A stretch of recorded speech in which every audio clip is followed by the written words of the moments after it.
안녕하세요. 돈 버는 ETF 이야기하는 ETF 읽는 시간의 희찬입니다. 오랜만에 인사를 드리는 것 같아요. 최근에 좀 일이 바빠서 영상을 좀 뜸하게 올리게 된 것 같습니다. 오늘은 지난 영상에 이어서 나스닥 투자에 대한 이야기를 좀 더 해보려고 해요. 아마 나스닥 투자를 한다면 오늘 이 영상은 무조건 알아야 되는 기초적인 상식이 될 것 같은데 오늘 내용만 잘 이해하셔도 나스닥 투자를 할 때 훨씬 더 수월한 투자가 될 거라 생각합니다. 자, 일단 나스닥에 투자할 수 있는 방법은 대표적으로 QQQ ETF를 통해 할 수 있어요. QQQ 같은 경우는 저도 영상에서 많이 언급을 하기도 하고 많은 분들이 이미 다 알고 계실 테니까 기본적인 내용은 넘어가고 많은 분들이 QQQ 투자를 좋아하는 이유 중 하나를 뽑자면 아무래도 수익률이 아닐까 싶어요. QQQ의 최근 10년 연평균 수익률은 무려 18.2%로 엄청난 수익률을 보였습니다. 그리고 보유하고 있는 기업에 대한 매력도 높아서 많은 분들이 투자를 할 것 같은데 상위 기업을 살펴보면 애플, 마이크로소프트, 아마존, 엔비디아, 메타, 알파벳, 브로드컴 등으로 구성되어 있는데 미국을 대표하고 미래를 주도하는 기술 기업에 투자할 수 있다는 점과 높은 수익률을 얻을 수 있다는 이 두 개의 특징 때문에 많은 분들이 나스닥 투자, 즉 QQQ 투자를 많이 하시는 게 아닐까 생각이 들어요. 그리고 상위 기업에서 확인할 수 있는 것처럼 기업들이 대부분 기술주로 이루어져 있는데 그에 따라 QQQ의 섹터별 비중을 살펴보면 기술 섹터가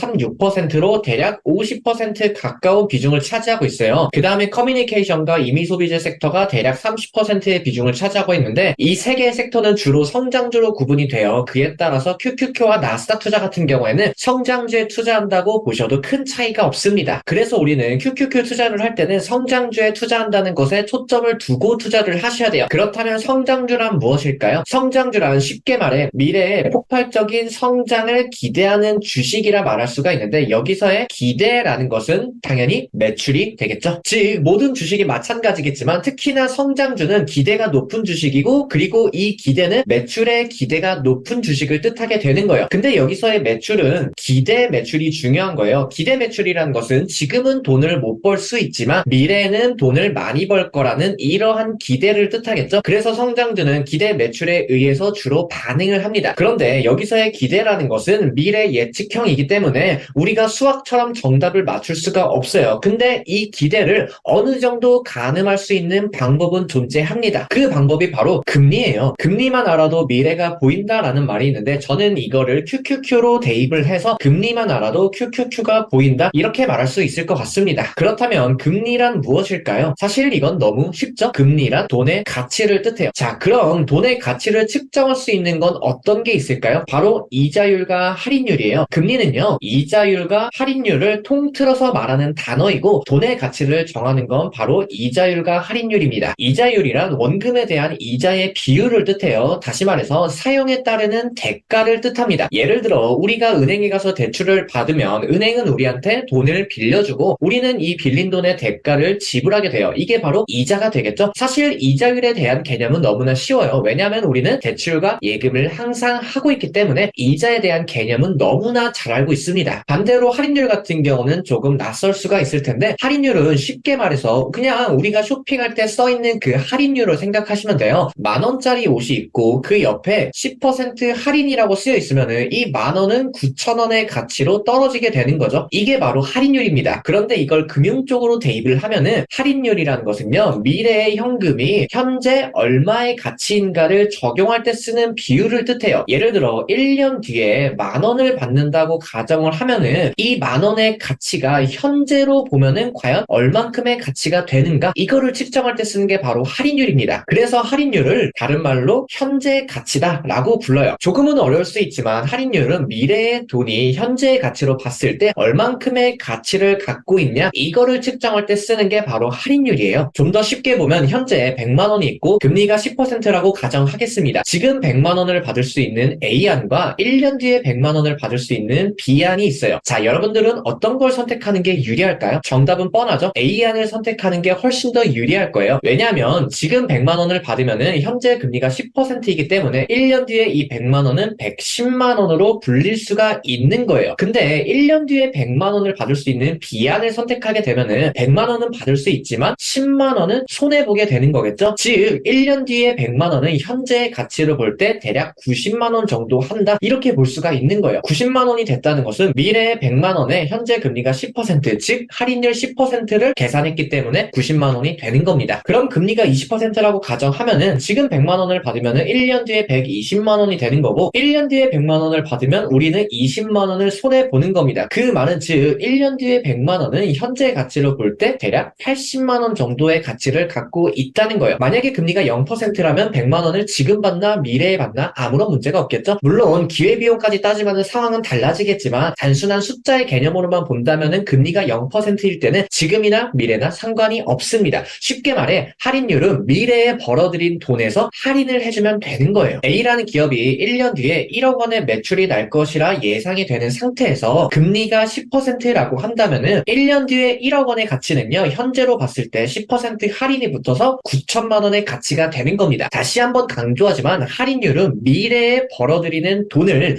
현재 가치로 계산할 때 사용하는 방법인 거예요. 그렇다면 금리가 올라가게 되면은 미래 현금의 가치는 줄어들게 되는 거겠죠? 너무 할인율에 대해서만 얘기를 했는데 다시 한번 정리하면 금리는 이자율과 할인율이다. 이 두 가지만 기억해 주시면 됩니다. 앞서 QQQ는 성장주로 구성이 되어 있고 성장주는 미래에 대한 기대가 높다고 했어요. 여기서의 기대는 매출이다 라고 말씀을 드렸죠. 예를 들어 이런 느낌일 거예요. 어떤 기업이 있는데 그 기업이 1년 뒤에는 10억을 벌고 2년 뒤에는 30억, 3년 뒤에는 80억, 4년 뒤에는 200억, 5년 뒤에는 500억 이렇게 매출이 늘어날 거라 기대가 높은 상태라고 가정하겠습니다. 이때 금리가 0%라고 하면은 미래의 돈의 가치는 변하지 않겠죠? 그런데 금리가 점점 올라가게 되면 미래의 돈의 가치는 점점 하락하게 될 겁니다. 만약에 금리가 10%라고 가정을 하면은 1년 뒤에 벌어들이는 10억의 가치는 9억이 될 것이고 2년 뒤는 27억, 3년 뒤는 72억, 4년 뒤는 180억, 5년 뒤는 450억 원의 돈의 가치로 줄어들게 될 겁니다. 그러면은 금리가 만약에 20%다라고 하면은 1년 뒤에 벌어들일 10억의 가치는 8억이 되는 거고 2년 뒤는 24억, 3년 뒤는 64억, 4년 뒤는 160억, 5년 뒤는 400억으로 돈의 가치가 더 줄어들게 돼요. 다시 말해 금리가 오르게 되면 기업의 매출이 감소하게 되는 현상이 발생하게 되는 거예요. 물론 절대적인 돈의 액수는 같아요. 이 돈의 가치만 달라질 뿐인데 어찌됐건 500억이 더 이상 500억의 효과를 내지 못하는 거니까 결국 매출이 감소하는 것과 똑같은 현상이 만들어지는 겁니다. 그리고 성장주는 기대 매출이 매우 높다고 했잖아요. 매출이 높아지면 높아질수록 당연히 할인이 더 많이 되기 때문에 그래서 성장주가 금리의 영향을 매우 크게 받는 거고 성장주에 주로 투자하는 나스닥과 QQQ가 금리에 굉장히 민감하게 반응을 하는 겁니다. 그리고 금리는 이자율이라고 말씀도 했잖아요. 금리 상승은 곧 이자율 상승을 뜻해요. 성장주는 지속적인 투자가 필요하기 때문에 그에 따라서 투자금이 항상 필요합니다. 기업이 투자금을 조달받을 수 있는 방법은 크게 세 가지로 채권을 발행하거나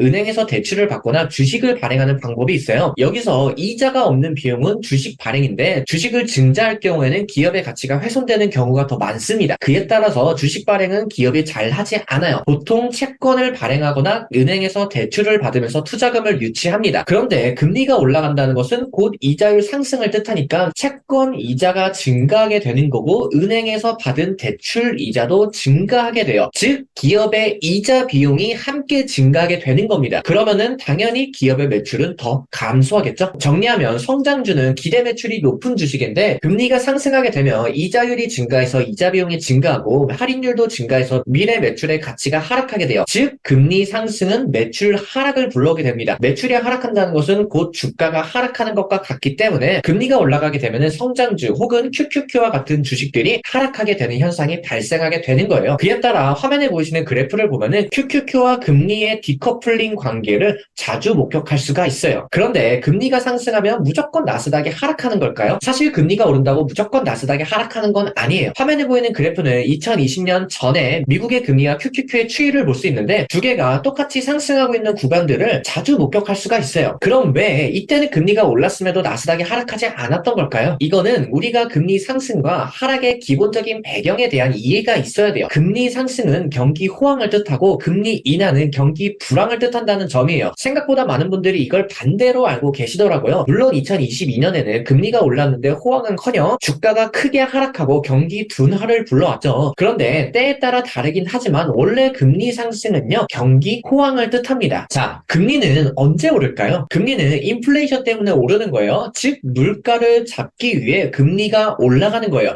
자, 그렇다면은 이 물가가 언제 오르는지 하나씩 살펴볼게요. 자, 먼저 경기가 회복됩니다. 경기 회복은 곧 소비와 투자의 증가로 이어지는데 소비와 투자가 증가하게 된다는 것은 곧 수요 증가를 뜻하는 거기 때문에 수요가 증가하면은 당연히 물가가 올라가게 돼요. 그리고 이 물가를 잡기 위해서 중앙은행은 금리를 올리게 됩니다. 물가 상승의 원인은 소비와 투자가 증가했기 때문에 오르는 겁니다. 그리고 소비와 투자의 증가는 당연히 경기가 회복하거나 좋을 때, 즉 경기가 확장할 때 증가하게 되는 거예요. 결국 금리 인상은 경기가 좋다는 배경이 깔려 있어요. 그리고 소비와 투자의 증가는 기업 매출 인상을 뜻하고 매출 인상은 곧 주가 상승을 뜻하기 때문에 금리 인상 시기에는요, 기업의 주가도 함께 오르게 돼요. 다만 2020년도와 같은 금리 인상은 조금은 다른데 그때는 러시아 우크라이나의 전쟁과 코로나 문제 등으로 공급망이 모두 막혀버리는 상황이었어요. 가격 인상은 수요 증가도 있지만 반대로 공급 부족에 의해서도 가격이 올라가게 돼요. 즉 공급망에 문제가 생기니까 물가가 상승하게 됐던 거고 중앙은행은 어찌됐건 이 인플레이션을 잡아야 되기 때문에 금리를 올려요. 그런데 문제는 공급 부족이라는 것은 결국 기업이 팔 물건이 부족하다는 뜻이고 그럼 당연히 매출이 감소하게 돼요. 또 이 매출 감소를 방어하기 위해서 노동력을 줄이게 될 테고 노동력이 줄어드니까 당연히 소비가 감소하게 됩니다. 즉 공급망의 문제로 상승한 인플레이션은 기업의 매출 감소와 소비 둔화로 이어지기 때문에 기업의 주가가 하락하게 됩니다. 그래서 작년에는 금리가 올랐음에도 주가가 하락했던 거예요. 결국 현재 금리 상승이 어떠한 원인인지 이거를 잘 파악하는 게 매우 중요합니다. 경기가 회복되고 수요가 증가해서 인플레가 발생하고 이를 잡기 위해 금리를 올리는 거라면은 오히려 나스닥은 상승할 텐데 경기가 회복되지 않는 상태에서 공급망의 문제로 인플레이션이 발생하고 이 인플레이션을 잡기 위해서 금리를 올리는 거라면은 이때는 나스닥의 주가가 하락하게 됩니다. 금리만 본다면 이자율과 할인율 상승으로 기업의 매출이 감소하는 건 맞지만 사실 돈을 잘 벌고 성장성이 금리보다 더 높다면 이건 아무런 문제가 되지 않아요. 그런데 보통 이런 시기는 경기가 좋은 시기입니다. 경기가 좋지 않은 상태에서 금리가 올라가게 되면은 금리 상승보다 기업의 성장성이 금리보다 높아질 수가 없기 때문에 문제가 되는 겁니다. 지금은 경기 침체 가능성과 그렇지 않은 가능성이 모두 공존하고 있는 상태입니다. 그래서 현재의 시기는 보는 관점에 따라서 완전히 달라질 수가 있어요. 그래도 저는 저의 전망과 소신을 꾸준하게 영상에서 언급하고 있는데 제가 보는 현재와 미래의 경제 전망이 궁금하시다면 과거 영상을 보시면 좀 더 정확하게 알 수 있을 겁니다. 오늘의 영상도 도움이 됐고 앞으로의 영상도 기대가 되신다면 구독과 좋아요, 알림 설정까지 눌러주시면 감사하겠습니다.